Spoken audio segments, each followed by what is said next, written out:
Hey there, folks. It's your old pal, Jimmy Haight, back from the half dead, back from a week of my personal hobbies of self destruction and wholesale debauchery, I guess. Not slaughter. I wouldn't go that far. I ain't that kind of a fucking maniac, if you know what I mean.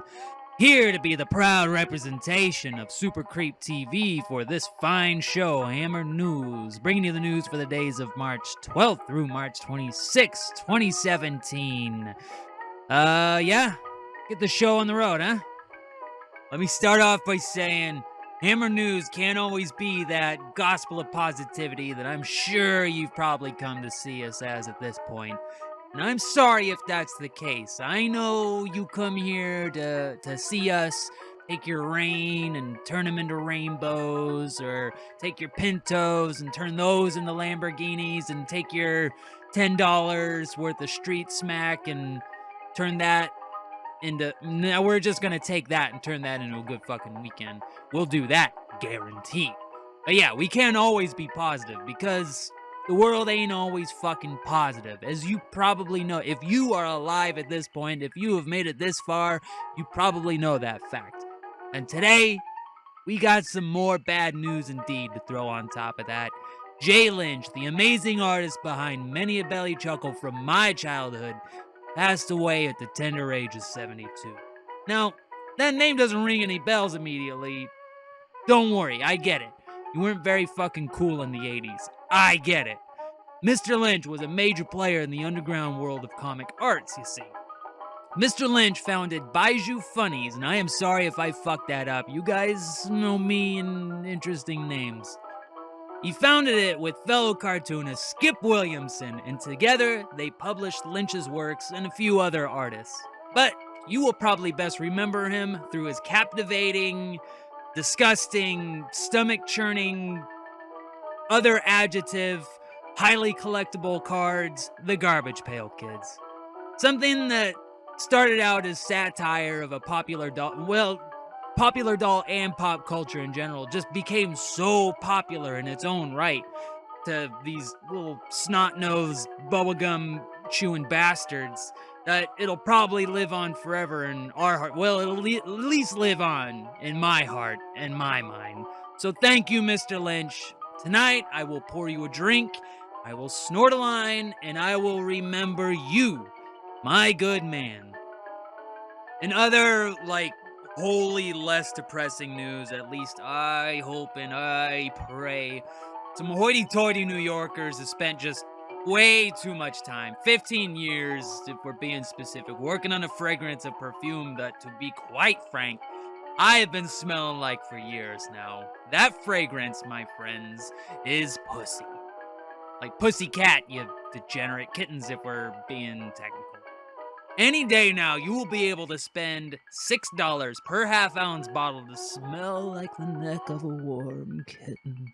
What in the fuck is the world coming to at this point? People with real, actual backgrounds in chemistry decided to forgo the pursuit of actual scientific accolades to sink 15 years of a career into finding the pinnacle of feline smells for humans to wear. I directly blame this shit on the fucking internet.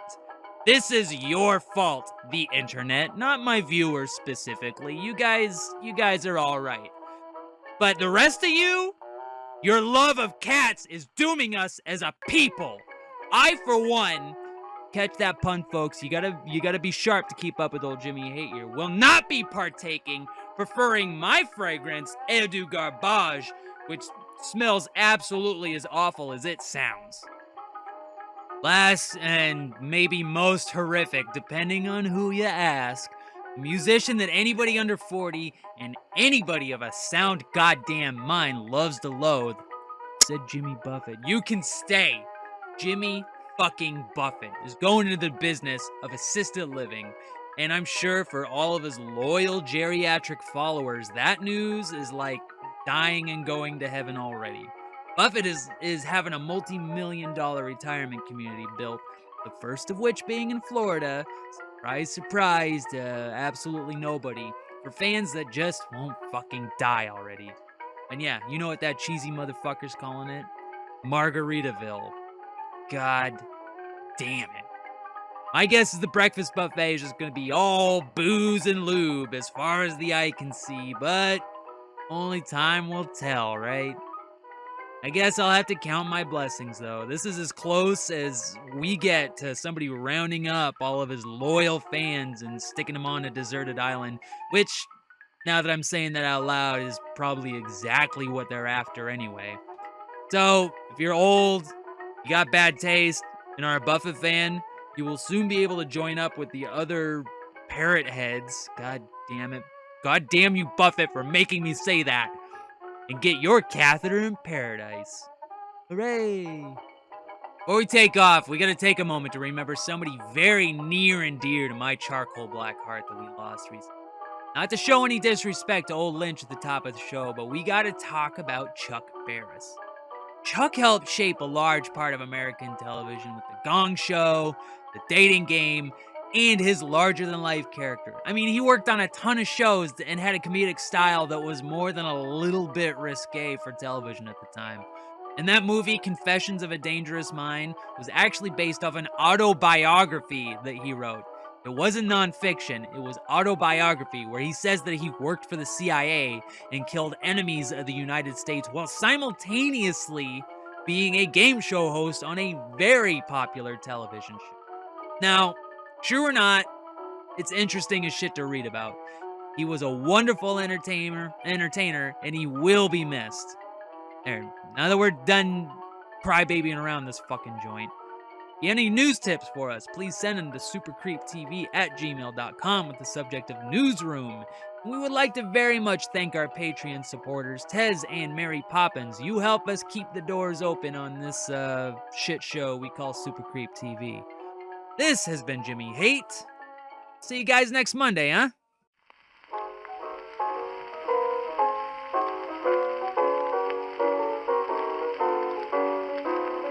I've got the old soul, feeling caught my sweetest soul.